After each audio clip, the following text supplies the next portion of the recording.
네, 안녕하십니까. 고재쌤입니다. 오늘은 학종이들이 읽을 만한 책 세 번째 시간을 한번 가져볼 건데요.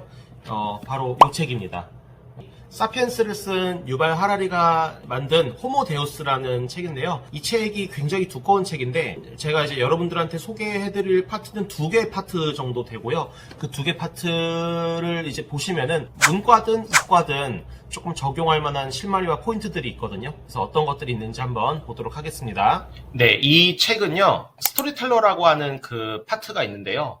이 스토리텔러라고 하는 파트는 문자의 위대함을 말하고 있어요. 근데 이제 위대함이라고 생각할 수도 있지만 약간 무서움? 이렇게 생각하셔도 될 것 같아요. 이런 예를 한번 들어볼게요. 그럼 이제 수메르 지역에 엔키라고 하는 신이 있었대요. 신. 그러니까 사람들은 이 신을 숭배하고 이 신을 위해서 뭐 가축을 기르고 농경 생활을 하고 이제 그러면서 이제 문명이 발전했겠죠. 그러면은 요거와 유사한 걸 뭐라고 이제 보고 있냐면요. 구글이나 마이크로소프트 있죠? 요 두 개가 이제 서로 유사하다라고 보고 있어요. 근데 어떤 점에서 유사하냐면요. 허구라는 점에서 유사해요. 허구. 왜냐면은 구글이나 마이크로소프트 같은 경우도 의식은 없는 존재잖아요. 그러니까 실체가 없잖아요. 그쵸? 물론 기업이긴 하지만. 그러니까 이거는 허구라는 점에서 공통점을 가지고 있는데 되게 중요한 사실이 뭐냐면요. 이 허구가 실체보다 훨씬 더 강력하다라고 보는 거예요. 이 강력하다라는 건 어떤 느낌이냐면요. 수메르의 엔키라는 신은 수메르 지역의 그 사람들이 전부 다 숭배하고 숭상했던 왕이다. 그쵸? 신이다. 그리고 구글이나 마이크로소프트 같은 경우는 우리가 어떤 모든 우리 인간 행동을 하는 거에 있어서 사실은 좀 무서운 말일 수도 있겠지만 구글이나 마이크로소프트의 어떤 지배를 받을 수밖에 없는 거잖아요. 그렇게 볼 수 있죠. 그러니까 그런 것들이 결국엔 이런 허구가 사실은 실체보다 훨씬 더 중요하다라는 사실을 말하고 있어요. 근데 한편으로 이런 생각을 해볼 수 있죠. 허구가 실체보다 강하다라는 느낌은 알겠어요. 그런데 우리가 만약에 엔키라는 존재를 모르고 마이크로소프트라는 존재를 모르면은 이들이 위대하다라고도 알 수 없는 거잖아요. 그러니 여기서 이제 중요한 게 나오는데요. 허구를 실체보다 더 강력하게 만들 수 있는 방법이 있다라고 얘기해요. 이 작가는. 그게 바로 뭐냐면은 문자예요. 문자. 문자로 쓰여진 것만이 허구를 실체처럼 만들 수 있다라는 것이죠. 이런 예를 한번 들어볼게요.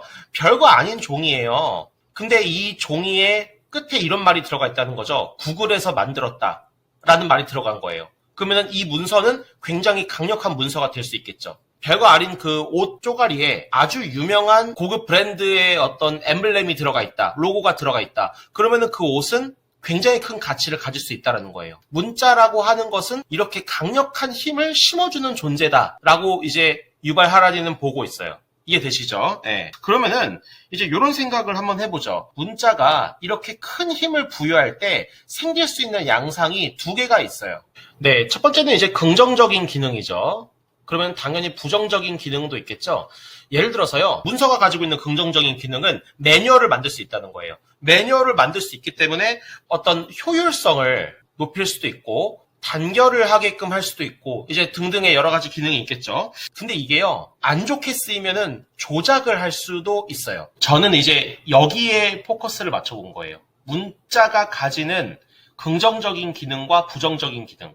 그럼 여러분 이거는 어떤 과에서 이제 접근할 수 있냐면요. 기본적으로 어문 계열 있죠. 어문 계열. 어문 계열은 이쪽에 관련된 연구를 하면은 되게 좋아요. 그래서 어문 계열과 관련된 세특을 쓸 때 참고하시면 매우 좋을 것 같은데 어문 계열보다 진짜 중요한 과가 바로 뭐냐면요.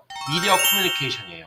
이거 만약에 미커에서 건드리잖아요. 되게 중요한 요소라고 볼 수 있거든요. 그러니까 미커에서는 이런 거 공부하잖아요. 음성 언어, 문자 언어, 음성 매체, 문자 매체, 뭐 SNS 매체 이런 매체들을 배우잖아요.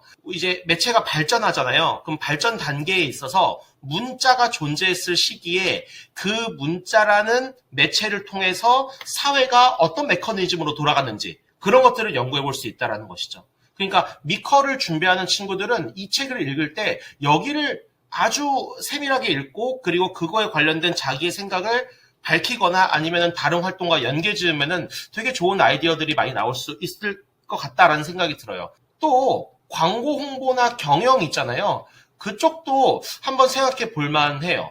그러니까 문자가 가지고 있는 힘을 마케팅 쪽으로 이렇게 생각을 해볼 수도 있는 거잖아요. 그리고 그거에 대한 부정적인 진단도 할 수 있고요. 맞죠? 그러니까 그런 쪽으로 생각해보면 되게 좋을 만한 파트다, 이런 생각이 듭니다. 문자가 가지고 있는 힘, 그것을 말하고 있었습니다.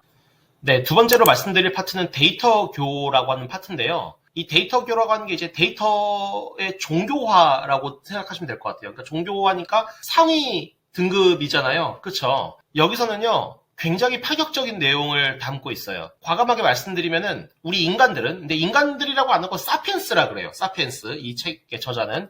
우리 인간들은요, 곧 죽는다. 그러니까 죽는다라기보다는 대체된다. 멸종된다. 약간 이렇게 생각을 하면 될 것 같아요.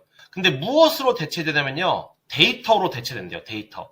그리고 데이터 알고리즘이죠. 데이터 알고리즘으로 대체된다라고 봐요.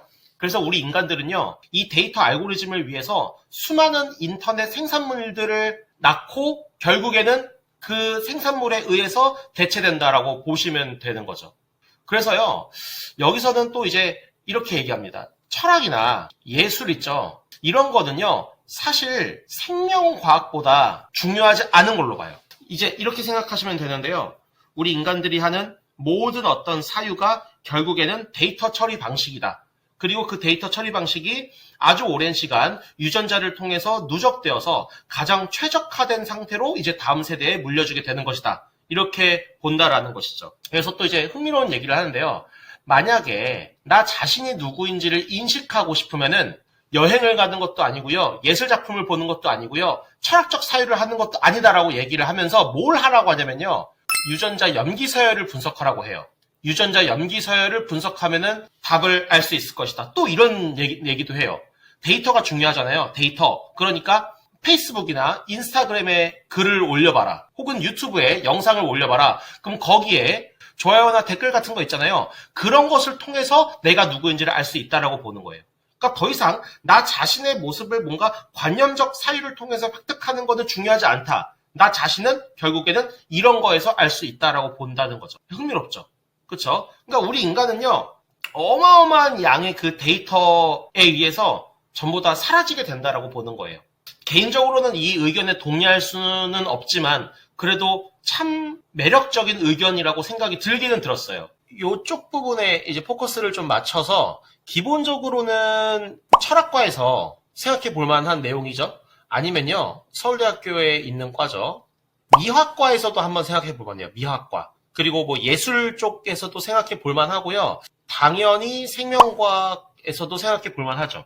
그러니까 생명과학 2의 DNA 파트가 있잖아요. 그 DNA 파트의 여러 가지 내용에 대해서 나오고 있는데 그 내용을 이런 것과 연결해서 어떤 자신의 철학을 밝히는 쪽으로 얘기를 해도 좋을 것 같고, 여러분 학교에 과학사라는 과목이 있는지 모르겠는데 저희 학교에는 있어요. 그래서 과학사라는 과목에서도 한번 이 책을 좀 고민해보고 읽어보고 뭐 세특을 준비해도 좋을 것 같다는 생각이 듭니다. 아까 말씀드린 이제 파트랑 이 데이터교 파트를 통해서 우리 인간이 결국에는 데이터에 의해서 이렇게 대체되거나 환산되는 존재밖에 안 되는 것이다 라는 인식을 가지고, 그러면 우리는 어떻게 살아야 되는가, 우리 사회는 어떻게 변해야 되는가 라는 진단을 스스로 내려보는 그런 시간을 가졌으면 좋겠습니다. 네, 오늘 영상 도움 되셨다면요, 구독과 좋아요 눌러주시고 댓글 많이 달아주시고, 혹시 나는 이제 이 책을 보면서 어떻게 연결해야 될지 모르겠다 라고 하시는 친구들은요, 메일 보내주시거나 댓글 달아주시면은 상담해드리도록 하겠습니다. 자, 감사합니다.